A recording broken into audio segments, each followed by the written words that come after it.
Buenas tardes, qué gusto saludarles. Y pues bueno, como ustedes miraron ahí en pantallas, esta conferencia en el último día del Congreso Internacional Periodismo en Debate se va a realizar a varias voces. Voces que queremos compartir con ustedes información acerca de la situación actual y compleja del periodismo, pero en especial la situación compleja para las mujeres periodistas en el Ecuador.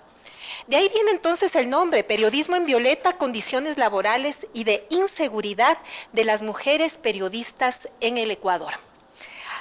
A manera de preámbulo, vamos a ver un video cortito que nos va a introducir en lo que viene a ser Periodismo en Violeta y lo que ustedes ven hacia su lado izquierdo, esas siglas, FM, FENMedia. Vamos a ver entonces un video. Ahí vamos con José Ignacio.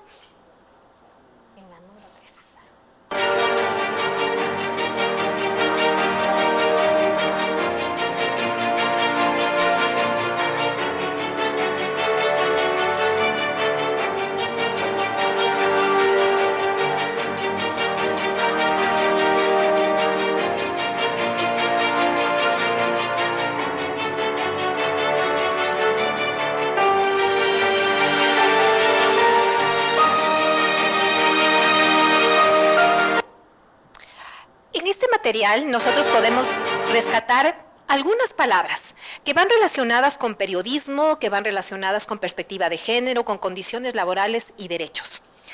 Estas son palabras claves dentro del proyecto FENMedia, que tiene el aval de UNESCO y que también cuenta con los fondos del programa PIDC. Quiero pedirle justamente a Indira Salazar de UNESCO que nos vaya contando acerca de qué manera UNESCO está trabajando alrededor de la comunicación mediática y también de estos fondos del Programa Internacional de Desarrollo Comunicacional. Indira, por favor, queremos entonces escucharte y esta es la hoja de ruta que vamos a seguir y les pedimos también que saquen sus celulares porque vamos a tener actividades, lecturas de código QR y queremos que ustedes puedan ir participando. Vamos a escuchar entonces a Indira. Muchas gracias.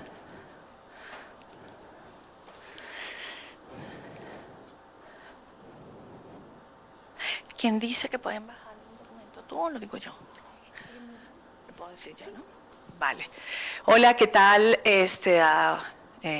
Buenas tardes a todas, a todos. Gracias por la generosidad del tiempo, de la escucha a la Universidad San Francisco de Quito, también por el espacio, la buena disposición.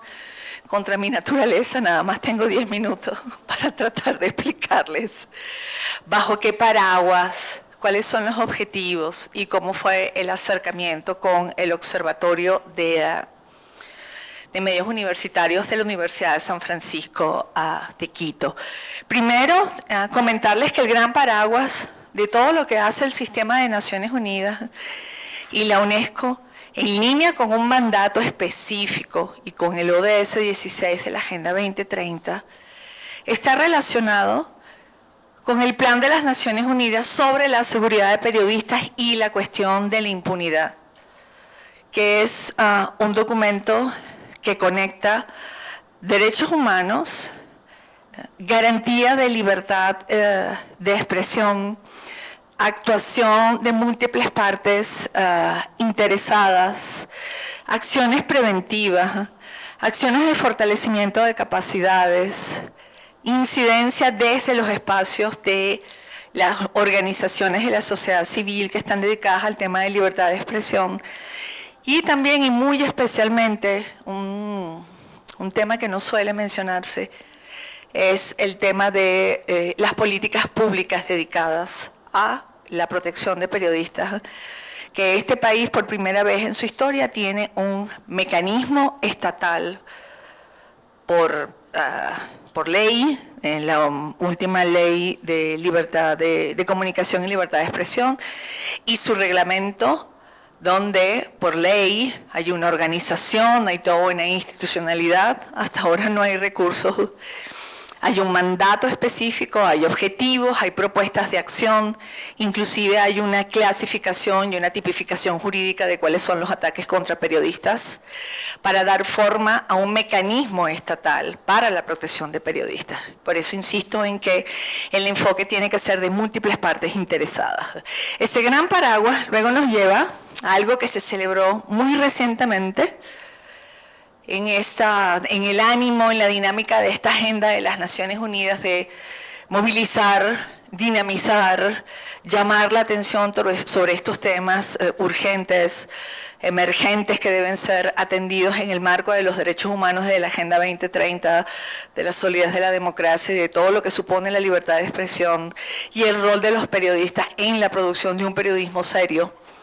El Día Internacional para poner fin a la impunidad de los crímenes contra periodistas, que este año se celebró en África, puesto que el germen también fue en África, y este año se cumplió el 20 aniversario. En el marco de ese Día Internacional se produce cada 2 años un documento que es la radiografía global de lo que está sucediendo en términos de seguridad de periodistas y ataques contra periodistas, y muy principalmente cuáles son las tendencias de esos ataques en términos de naturaleza de los ataques, sitio de los ataques, el tipo de periodismo, la sensibilidad de la cobertura y la zona geográfica. Es decir, mujeres, hombres, la cobertura era narcotráfico. La cobertura era en territorios alejados del Estado, pero que no están en situación de conflicto. La cobertura era en la Franja de Gaza. La cobertura es en Ucrania. Es decir, hay una cantidad de caracterizaciones de los ataques contra periodistas que permiten también construir un marco atento, oportuno y relevante de atención para prevenir, contener y atender esos ataques contra periodistas. ¿Qué dice el último informe que atiende el bienio que recién terminó el año pasado? Persistencia de una tasa muy elevada de impunidad en los asesinatos de periodistas. El 85% de los asesinatos registrados desde 2006 se consideran no resueltos. ¿Qué supone, por favor, atrás otra vez? Ajá, gracias. ¿Qué supone, y no me canso de destacarlo, qué supone el hecho de la impunidad? Ajá. Además de que la justicia no ha sido servida, ¿qué va a suceder si un crimen queda impune? Que es altamente probable que suceda y que se vuelva a repetir. Y en ese sentido, para nosotros es fundamental y está intrínseca e inherentemente asociado al tema de ataques contra periodistas y las medidas para restaurar el derecho. En ese sentido son medidas de justicia restaurativa, pero para también fortalecer el sistema de forma que el ataque no se repita y de forma que en línea con la justicia ese ataque sea penalmente tipificado y penado, porque eso es lo que garantiza que no haya impunidad. Con una tasa del 85% de asesinatos que se consideran no resueltos, no es necesario que yo abunde en el tema de la impunidad, ¿no? Y en la repetición de los crímenes contra periodistas, hombres y mujeres, también contra comunicadores y comunicadores. El informe de la directora este año, por cierto, lo pueden escanear acá, está disponible. Ustedes entenderán que yo tengo 50 años, ¿no? Esto fue hace poco, casi que se me pasa. Casi que pregunto, ¿qué son esos jeroglíficos? Esto es para que descarguen el informe de la directora general con sus teléfonos móviles. Es decir, está disponible ahí, está en inglés. Lo lamento, pero primero se genera en inglés, pero después el resumen ejecutivo y el documento en español están disponibles muy rápidamente. En ese bienio, 162 periodistas casi la mitad de las muertes se produjeron en países en conflicto armado frente al 38% de los 2 años anteriores. ¿Eso qué significa?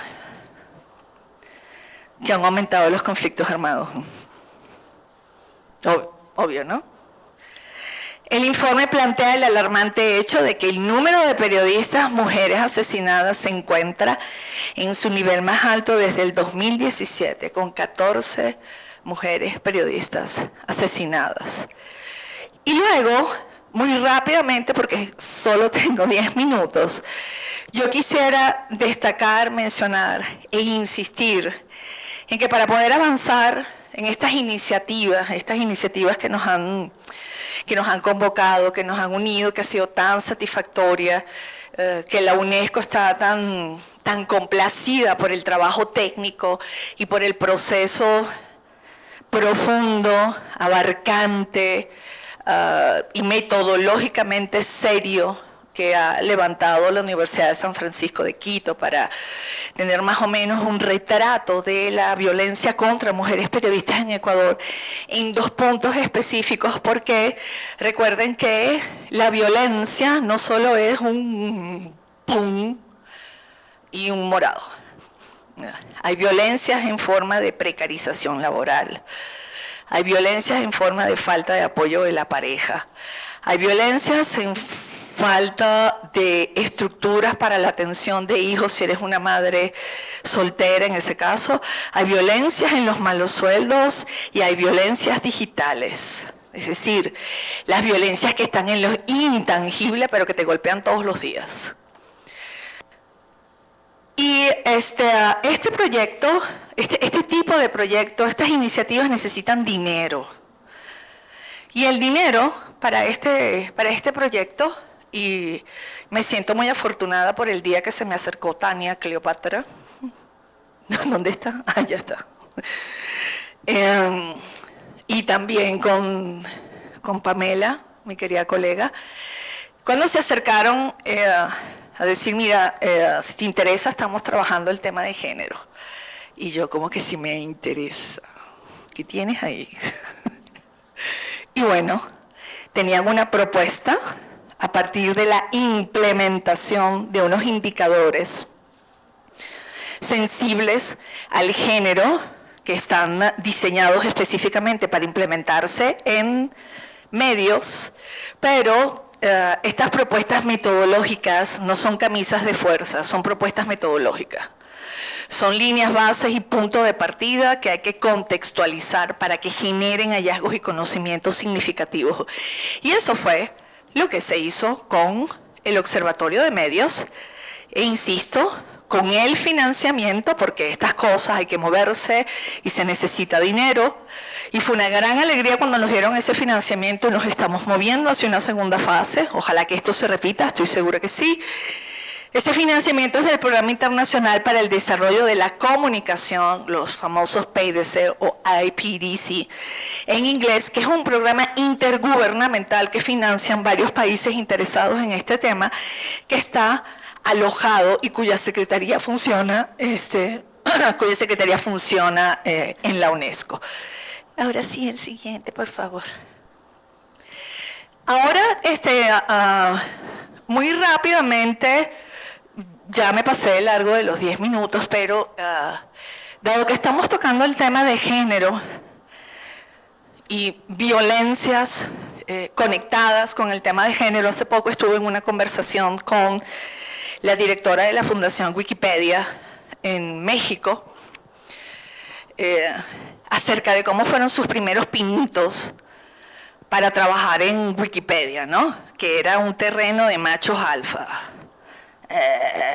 Parecía el viejo oeste, pero era la Fundación Wikipedia. Y lo trabajoso que fue para ella poder hacerse un espacio entre los machos alfa de la fundación. Pero de sus comentarios me quedaron dos puntos muy claros, ¿no? O 3. El entusiasmo, la insistencia y esa especie de persistencia que hace que un tipo de resiliencia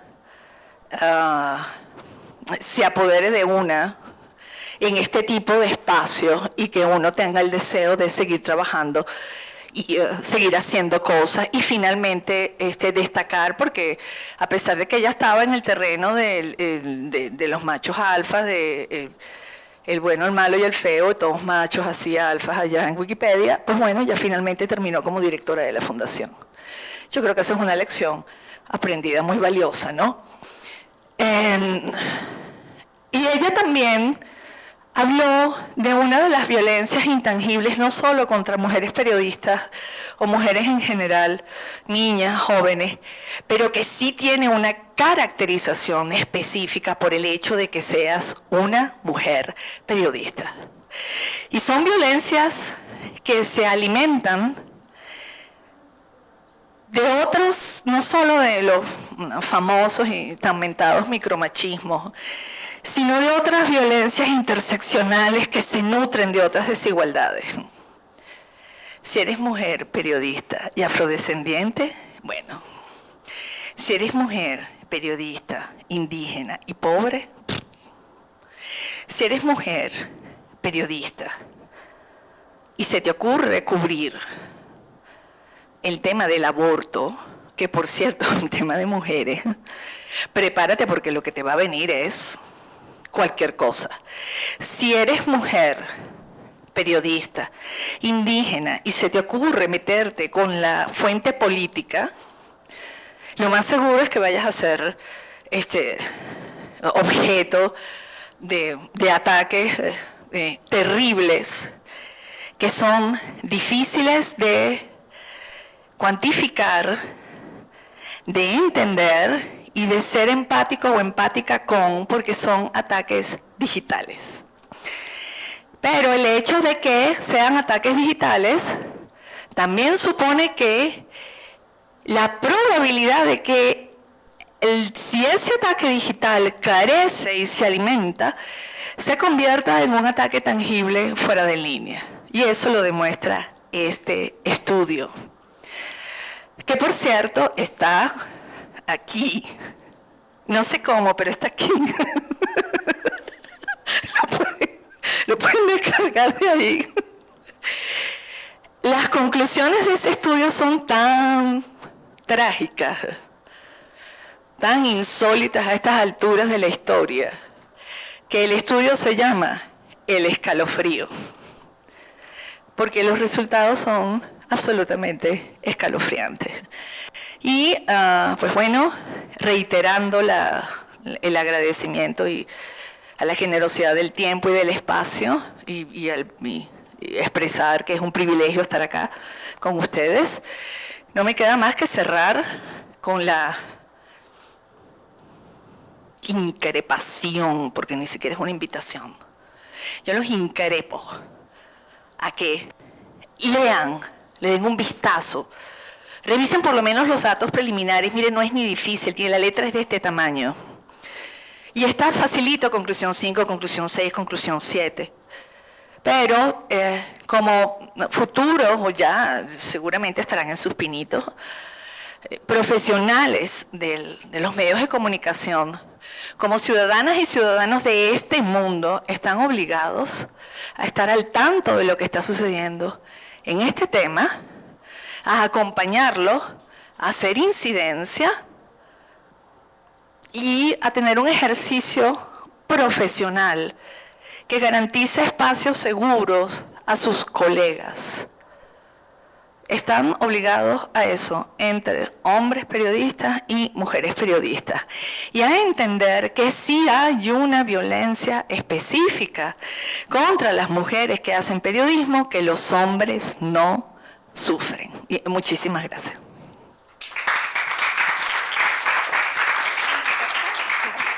Muy bien, gracias Indira. Y pues bueno, les cuento que ahí encuentran ustedes unas imágenes de ciertas actividades del proyecto.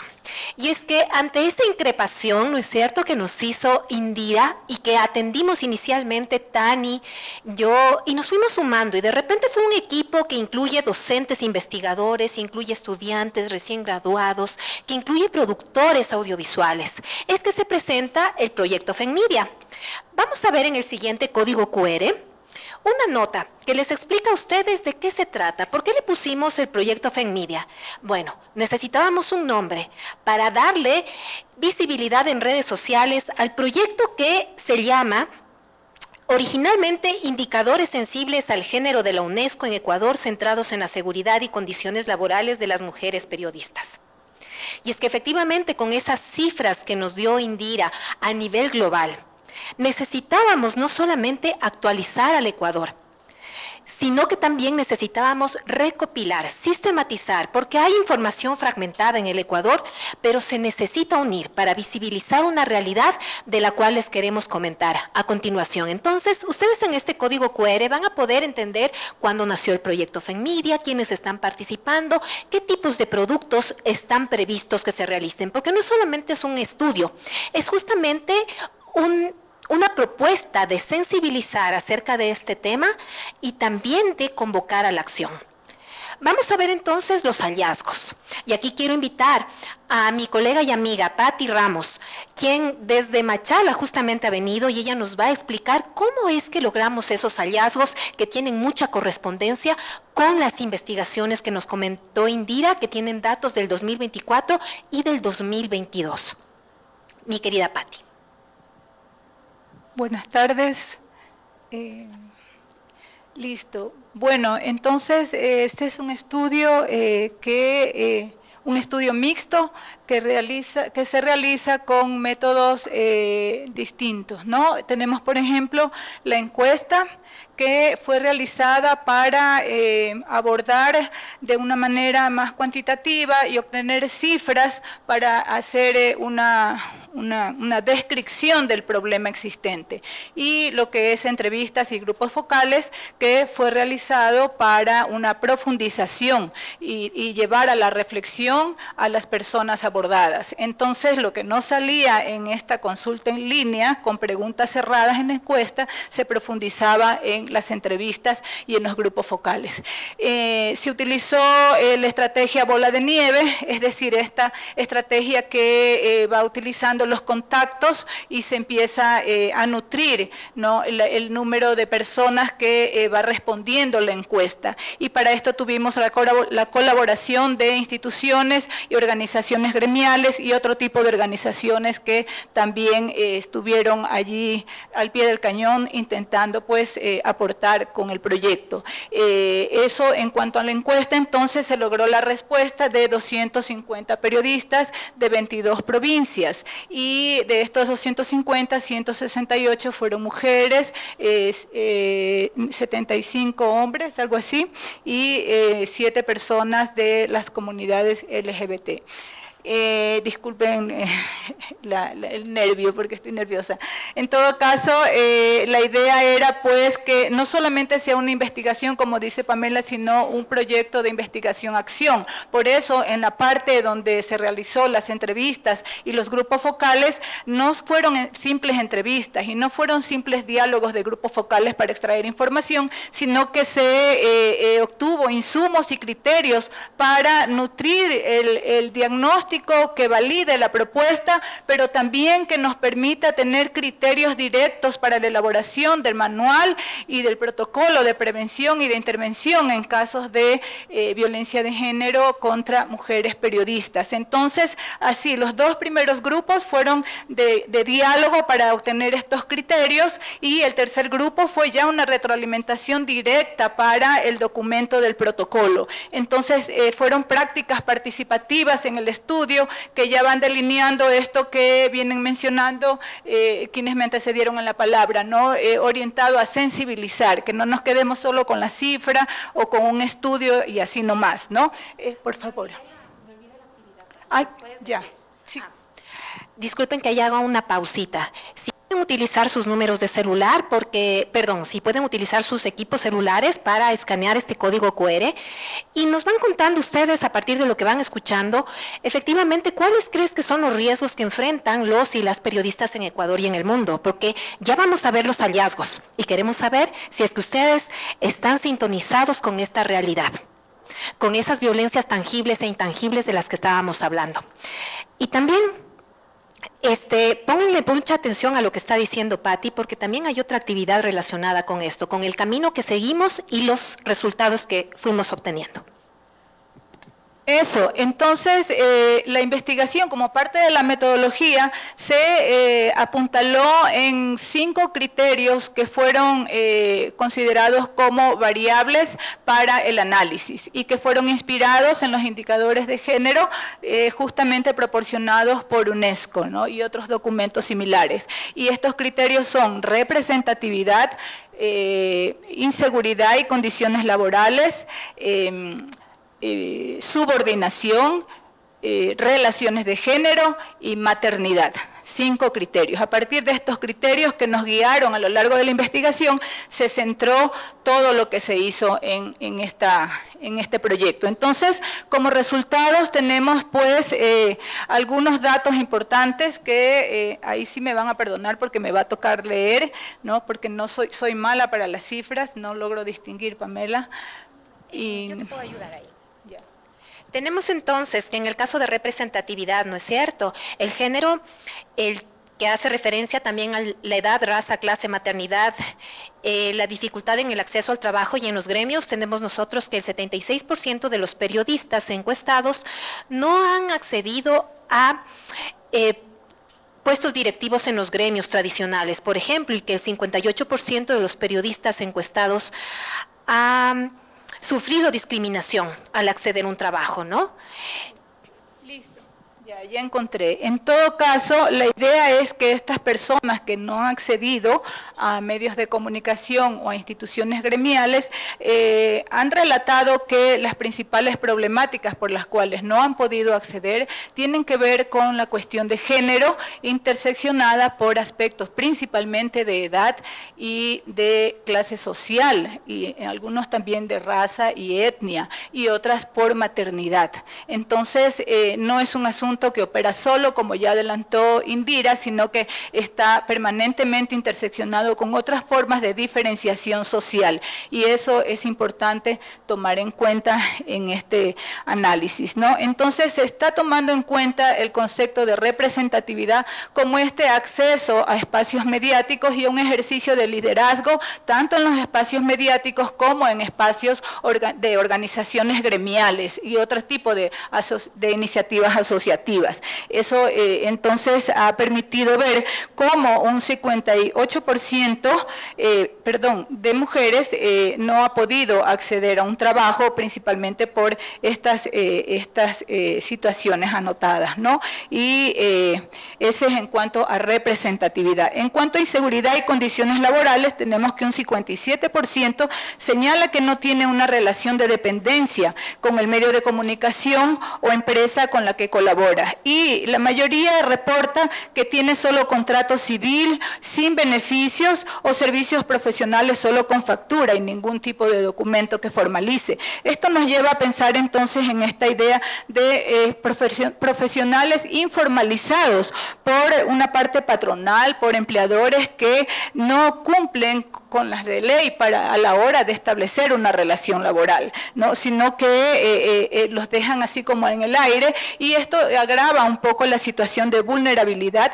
en una profesión de alto riesgo, ¿no? Porque no tienen ningún tipo de protección. Esto más adelante lo vamos a ver, pero la situación de la desprotección afecta, por ejemplo, a las personas y con énfasis en las mujeres en su salud mental. Y de todas las 168 mujeres que se encuestó, Solo una dijo que en su lugar donde trabaja recibía atención en cuanto a su salud mental, y el 80% dijo en cambio que no tenía ningún tipo de atención en cuanto a su salud sexual y salud reproductiva.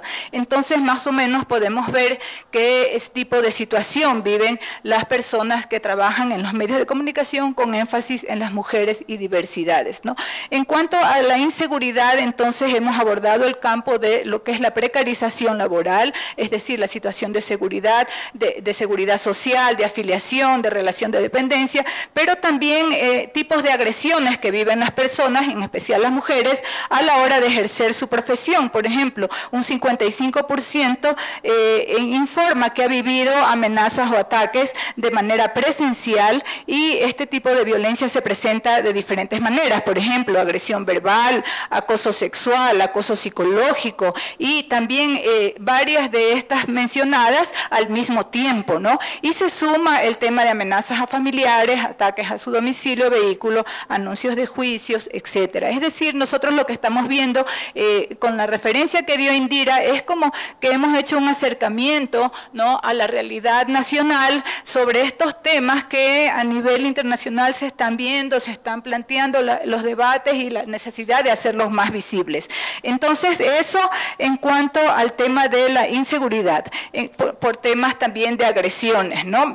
Asimismo, un 33% de periodistas encuestadas informa que ha vivido algún tipo de ataque, amenaza o acoso o burlas relacionadas con su cuerpo y con su sexualidad, su vida sexual particularmente, en el ámbito de su labor periodística. Y entonces esto tiene que ver también no solo en lo presencial, sino también en lo digital y también en las dos modalidades juntas. El 45% de las personas encuestadas, de las mujeres encuestadas, reporta que ha sufrido algún tipo de ataque en redes sociales, lo que las torna estas redes en otro escenario de violencia de género en sus distintas formas, con múltiples prácticas de hostigamiento.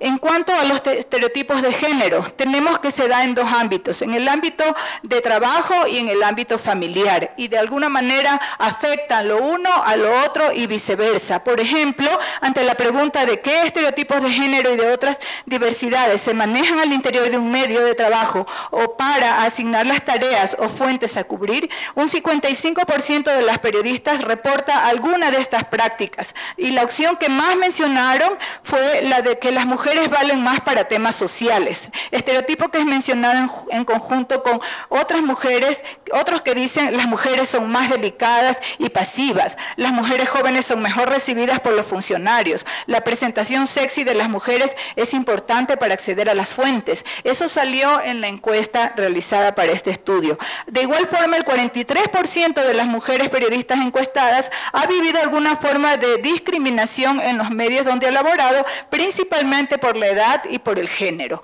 Y asimismo, un 55% ha sido discriminada por las fuentes de información debido principalmente al tipo de medio en que labora, pero también por la cuestión de edad y por el género como elementos principales. Entonces ahí podemos ver que los estereotipos de género, como ya decía hace un rato, sumados a la edad, es un dueto importante, pero también la cuestión de clase social, etnia o raza, que también son mencionados en las respuestas.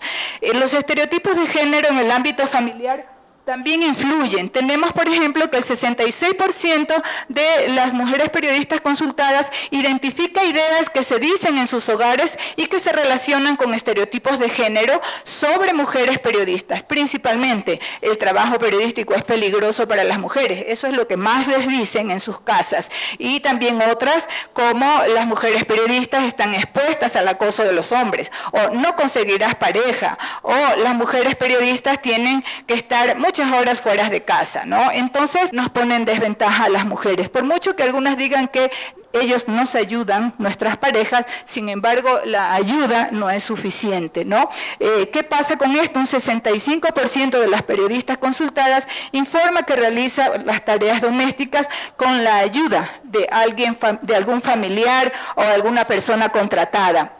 Entonces, el restante dice que lo realiza sola.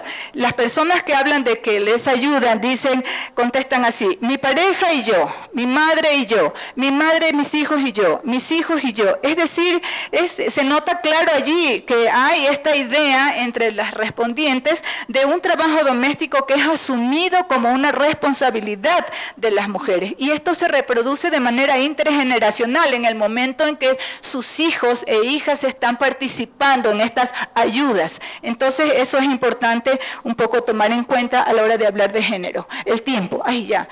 Bueno, y así, voy a cambiarme de tema para poder avanzar porque si no me voy de largo.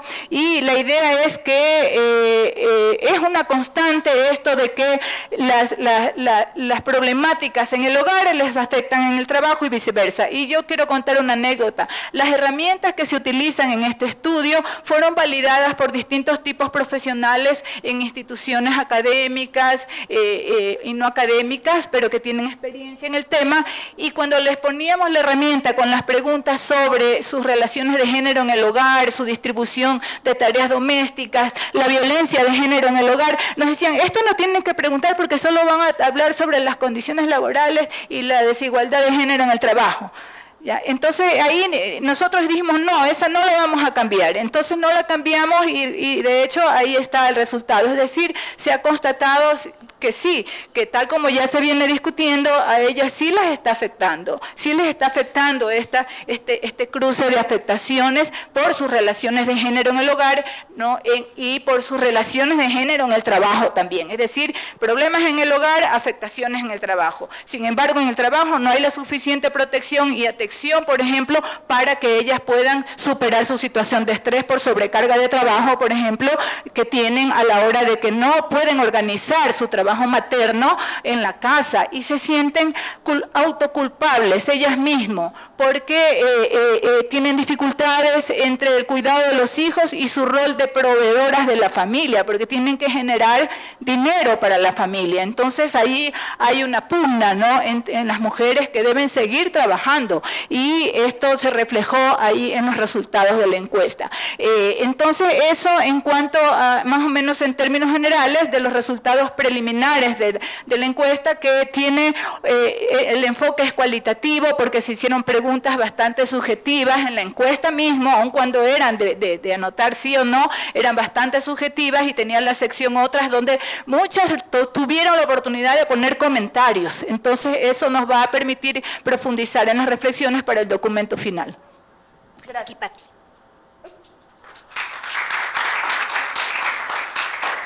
Como ustedes pueden notar, tenemos esa entrada que hace referencia a las cifras, pero las cifras únicamente nos daban una mirada como si se tratara de una radiografía. ¿Qué pasa para pasar de una radiografía a una fotografía? Es lo que utilizamos la técnica de los grupos focales. Una cosa es leer en números justamente que, por ejemplo, no tienen acceso a la seguridad social dentro de los medios de comunicación, pero escuchar las experiencias de las personas, de las mujeres específicamente. Se realizaron 2 grupos focales, centrados en Quito y en Guayaquil. Sin embargo, las voces de quienes participaron eran 13 periodistas que representaban a las 9 zonas geográficas del país, es decir, estábamos cubriendo todo el país, pero además incluimos voces de mujeres que trabajan para agencias internacionales de noticias y mujeres inmigrantes. ¿Qué nos arrojó esto?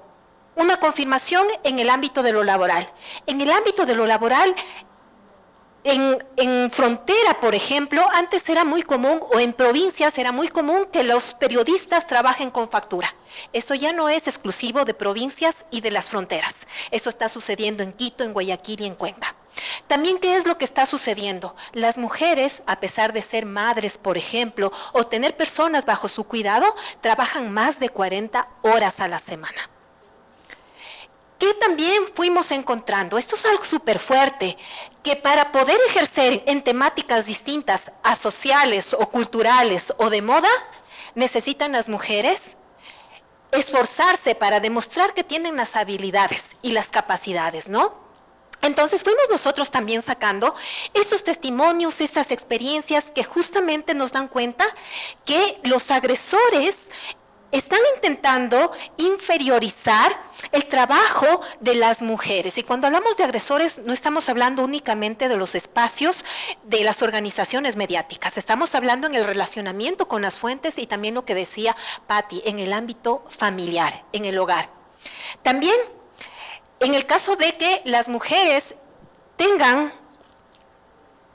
por ejemplo, sean madres de familia, también les toca un doble ejercicio de demostrar que tienen aún las habilidades, que aún tienen el tiempo, ¿no es cierto?, y que tienen sobre todo ese compromiso con el periodismo. Nosotros podemos ver también que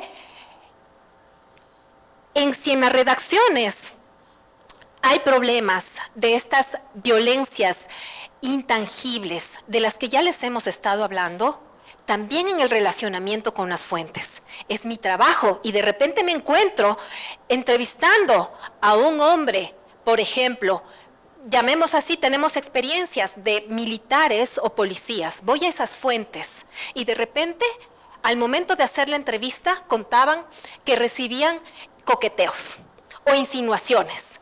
Entonces, que les toca a las mujeres, por un lado, reportar al medio de comunicación, pero lo más probable es que el medio de comunicación priorice el tema o el hecho y no registre un llamado de atención o un pedido, por ejemplo. Y que a las mujeres les toca autoprotegerse. Todo esto tiene también que ver con el ámbito de cómo está influyendo estas condiciones, cómo están influyendo en el aspecto de salud mental, de salud psicosocial y también de salud emocional de las mujeres periodistas en el Ecuador y también de las distintas diversidades. Vamos entonces nosotros viendo, aquí voy a correr un poco, porque esta fue la parte del estudio cuantitativo, ¿no es cierto? Cuantitativo y cualitativo, el estudio mixto que decía Patti. Pero no nos queríamos quedar ahí. Queríamos realmente visibilizar esta realidad porque íbamos encontrando datos en los que sentíamos que es necesario que en el Ecuador, en la región, se hable acerca de lo que está sucediendo en los medios de comunicación que posiblemente, y de acuerdo a lo que hemos visto en el contexto mundial, está también pasando en la región y en Latinoamérica. Es así como nosotros creamos la campaña Periodismo en Violeta. En la siguiente diapositiva vamos a ver, Periodismo en Violeta. Periodismo en Violeta es una campaña que se pensó con una estrategia de medios, pero una estrategia de medios para llegar a redes sociales y también este tipo de espacios, para sensibilizar, pero sobre todo llamar a la acción. ¿Cómo lo hicimos? Pues nos pensamos primero, pongámosle un nombre que sea al mismo tiempo una etiqueta. Hashtag Periodismo en Violeta. ¿Pero qué queremos decir con esto? Periodismo en Violeta significa voces que te recuerdan la historia del periodismo, pero desde una perspectiva de género. ¿Cuál fue la primera mujer? ¿Quién fue la primera mujer en un medio de comunicación? ¿Qué medios de comunicación tuvieron como editoras a mujeres, por ejemplo? ¿Y qué tipo de contribuciones hicieron? Tenemos también otros hashtags que dicen voces que te cuentan, que hacen referencia a las cifras que estaba mencionando Patti. Esas 250 encuestas con esos datos que necesitan visibilizarse. También tenemos voces que te inspiran, ¿no? Testimonios de mujeres que ustedes en redes sociales, en el Observatorio Interuniversitario de Medios Ecuatorianos pueden revisar. Videos que desde los distintos roles, sean académicos, sean empresarios, sean periodistas, sean médicos, se van sumando y hablando acerca de esta realidad y que inspiran y que dicen, yo también he sufrido esto desde otras profesiones, pues nos apoyamos y apoyamos esta campaña Periodismo en Violeta. También tenemos estas voces que se suman. Estas voces que te llaman a través de las experiencias de lo que hemos entrevistado, de lo que hemos hecho los grupos focales, contando esos testimonios impactantes, ¿no? Y finalmente, voces que te escuchan, que hacen referencia a un pasito más que vamos a hacer, que es el TikTok, un manual audiovisual en TikTok. Aquí solamente paso rápido, porque son imágenes de lo que ustedes pueden encontrar en redes sociales. Como les decía, voces que se suman, personas, mujeres, desde distintos ámbitos, que dicen, sí, estamos de acuerdo en que es necesario visibilizar esta realidad. Hemos hecho espacios digitales, foros digitales y también aquí están estos elementos que los hemos ido trabajando nosotros con distintas aplicaciones. Aquí solamente por decir 2 ejemplos. Hemos utilizado CapCut para hacer nuestros videos y poner audios también, y hemos utilizado también el Instagram, ¿no? Y aquí les doy una primicia, si se quiere, ya que estamos entre periodistas. Vamos a ver un video muy cortito para pasar a otro de los productos, pero este es un producto que es el manual audiovisual. El manual audiovisual es que nos vamos a ir al TikTok. Ya llegamos a Instagram, ya llegamos al ex Twitter, ahora nos vamos a TikTok. Vamos a escuchar entonces este video muy cortito. No tenemos sonido, pero qué bueno que están ahí las letras, ¿no es cierto? Que dice justamente espéralo. ¿Espéralo qué? Son 5...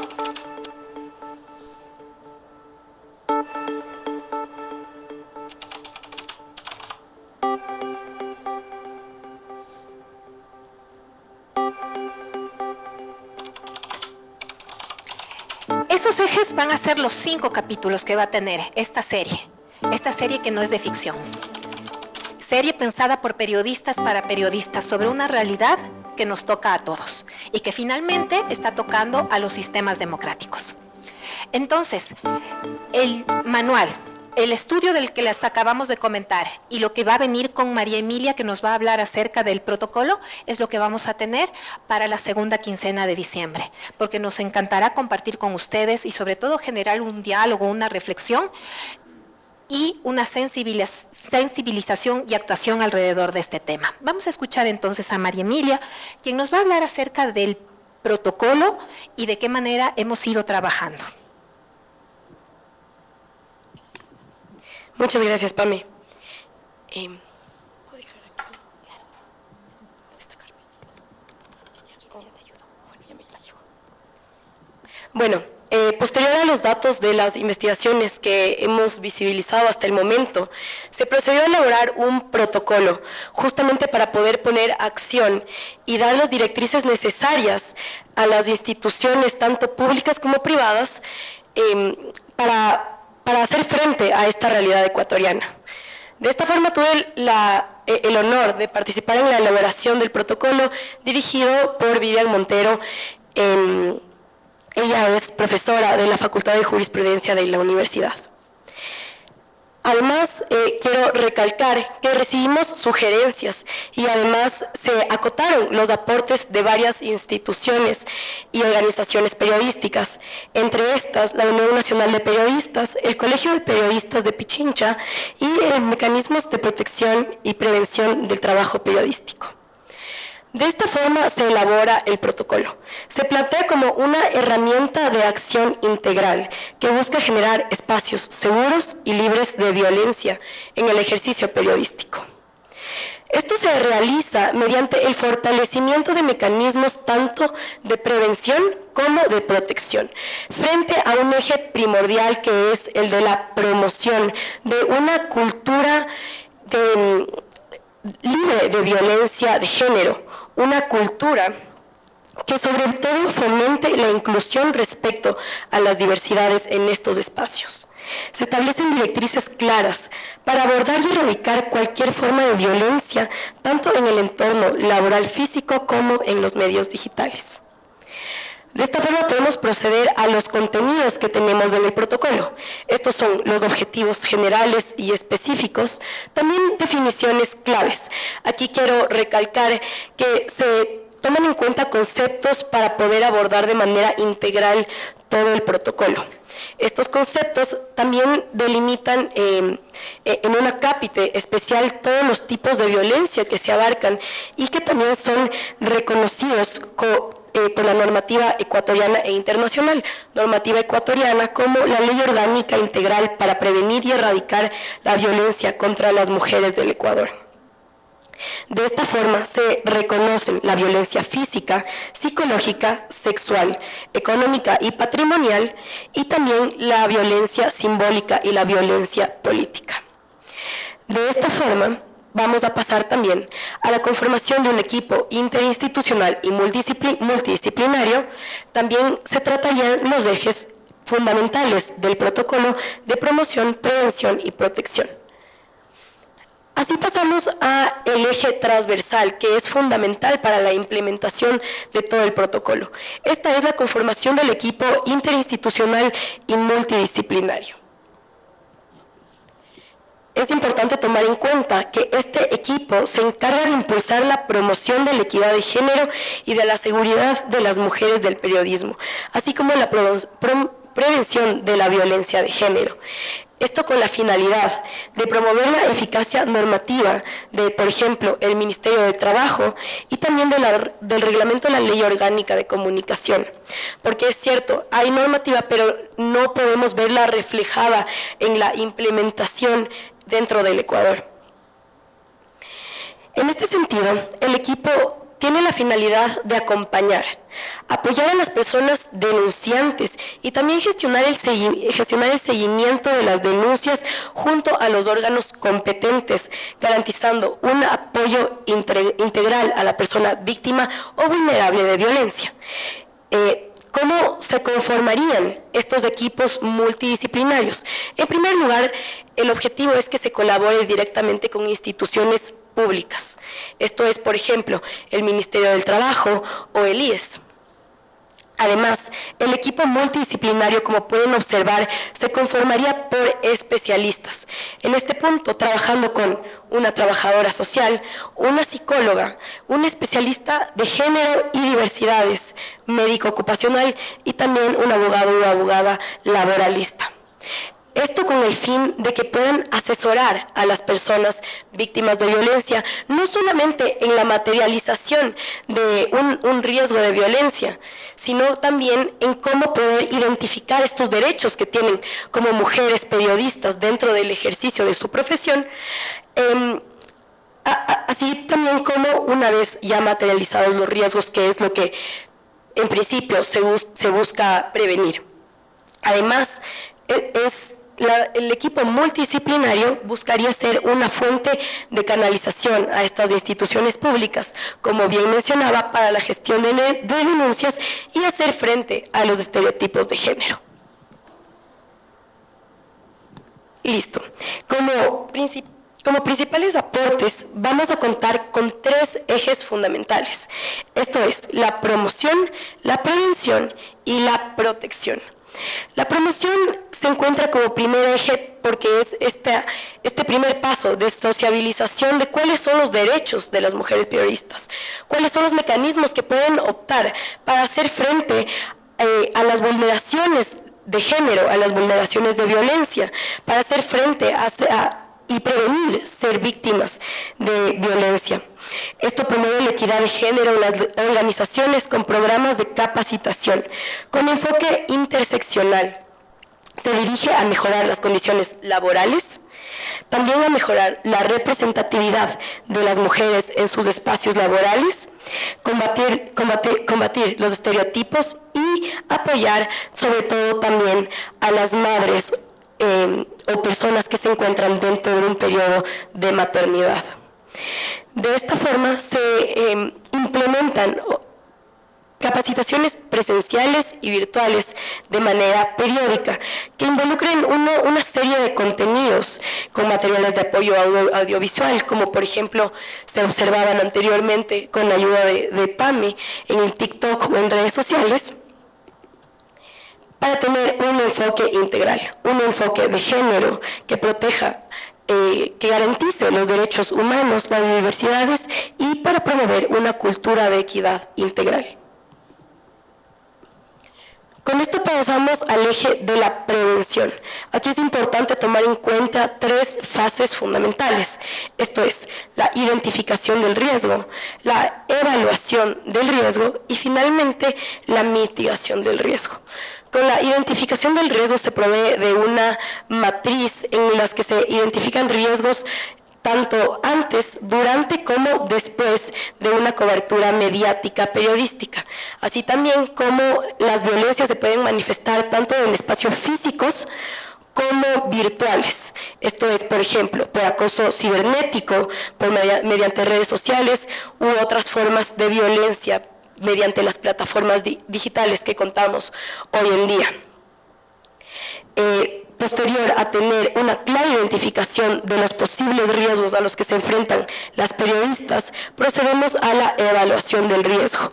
Es importante para la evaluación del riesgo tomar en cuenta, evaluar primero el contexto y después hacer un análisis de vulnerabilidad para, mediante un estudio cualitativo y cuantitativo, identificar concretamente cuál es el nivel del riesgo al que se encuentra expuesta una periodista y de esta forma poder tomar las medidas necesarias para mitigar el riesgo. Con esto doy paso a esta última fase de la prevención, que es la mitigación del riesgo y donde comenzamos a unir también los primeros puntos con respecto a la conformación del equipo multidisciplinario. Esto se da porque mediante los equipos multidisciplinarios, una vez identificados los riesgos, se puede actuar a fin de mitigar el riesgo.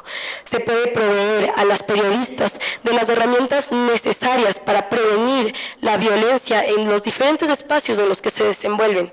Y de esta forma podemos también dar una serie de mecanismos de actuación en caso de la materialización del riesgo, que es lo que en un principio se busca prevenir, pero en el caso de que éste se materialice, también se pueda contar con los mecanismos de acción para hacer frente al mismo.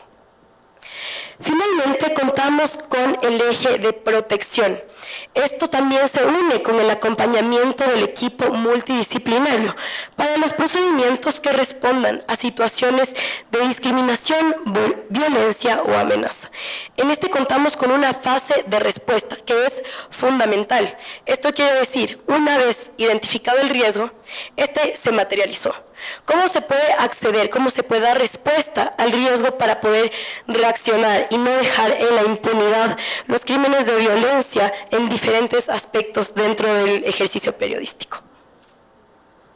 Muchísimas gracias a María Emilia. Como ustedes pueden notar, el protocolo entonces no es solamente de prevención contra la violencia, sino que estos ejes que nos invitan a la promoción en relación a ir pensando qué es esta cultura de la violencia, ¿no es cierto? Y de qué manera nosotros responder.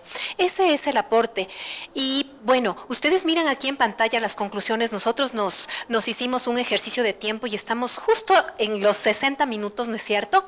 Ustedes pueden notar entonces que podemos tener muchos elementos para concluir a nivel de la temática como tal, a nivel de la metodología, a nivel de las respuestas que estamos nosotros proponiendo, pero simplemente queremos sintetizar que el trabajo de luchar contra la violencia a las mujeres periodistas no es un trabajo que se puede hacer de manera solitaria. Es por eso que en nuestro caso tenemos un equipo de trabajo que tienen varios nombres. Y esos varios nombres lo que intentamos es, desde estos espacios, dar a conocer esta temática y promover la reflexión y promover sobre todo a la acción por medio de estas herramientas que ustedes tienen al alcance o que las van a tener al alcance, que van a ser el protocolo y el manual. Muchísimas gracias.